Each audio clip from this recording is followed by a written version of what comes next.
Welcome back to Frontline News. I'm Sasha Lee Hamilton. It's now time for Frontline Business. There are still too many barriers in the export business. Local manufacturers are complaining that it is a major deterrent for some businesses who want to sell their goods overseas. Deputy President of the Jamaica Manufacturers and Exporters Association, Richard Pandui, explains. On a whole, we have seen the numbers are showing that we have been having an uptick in export, non-traditional export. Over last year, we've had an 80% growth. No, 38% growth. 80% though coming from the mineral and the crude sector. So when you distill it, we're still having export challenge. What we're trying to do this year is just basically come out again to our membership, come out to Jamaica, and re-emphasize that export is critical for the sustainability of our nation. Mr. Pandui says some manufacturers don't export because of the hassle they have to endure. The cost of export is a real factor. It's cheaper to import than to export in this country. So we're trying to understand those costs so we can go to the government or to other stakeholders, customs, and have stakeholder engagement that will be of benefit to the country. We want to have a win-win situation. Many times, the feelings that people are acting for in a very selfish way for what we need. We believe for Jamaica's growth agenda, export has to happen, and there are impediments that we need to understand and get out of the way. Because we're so dependent on input outside, and because the issues around the dollar, for example, whether it's today, tomorrow, last year, 10 years from now, we have to match our earning with our expense, right? And therefore, we want to be exporting to earn foreign currency to offset that and minimize the impact on the business. More companies are set to list on the Jamaica Stock Exchange, JSE, in coming months. The stock exchange, in its January to March financial results released Monday, said it expects more companies to list their securities during the rest of the year. The JSE is expecting a positive movement in fee income from the expected increase in its clientele. During the January to March period, the JSE recorded net profit of $123.6 million, up from $101.3 million during the same period last year. Income was up $95.5 million at $445.1 million.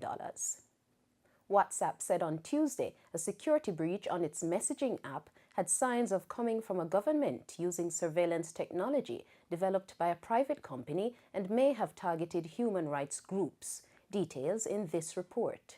WhatsApp is urging users to upgrade to the latest version to guard against a malicious spyware attack. 1.5 billion people use the messaging service, which is owned by Facebook. Its high levels of security and privacy are partly why. Now, the Financial Times reports that a vulnerability in WhatsApp allowed attackers to inject spyware on phones, just by ringing up targets through the app's call function. It worked even if they didn't pick up. The spyware was reportedly developed by an Israeli cybersecurity firm, the NSO Group. WhatsApp said it targeted a select number of users. Hackers remotely installed surveillance software that would let them read their targets' messages.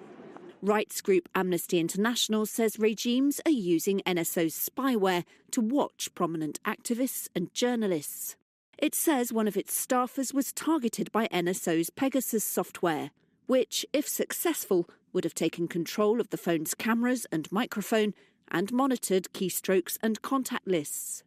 Amnesty petitioned a Tel Aviv court Tuesday to revoke the NSO Group's export licence.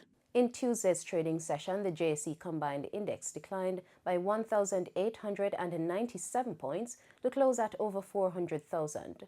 Overall market activity resulted from trading in 60 stocks, of which 24 advanced, 29 declined, and 7 traded firm.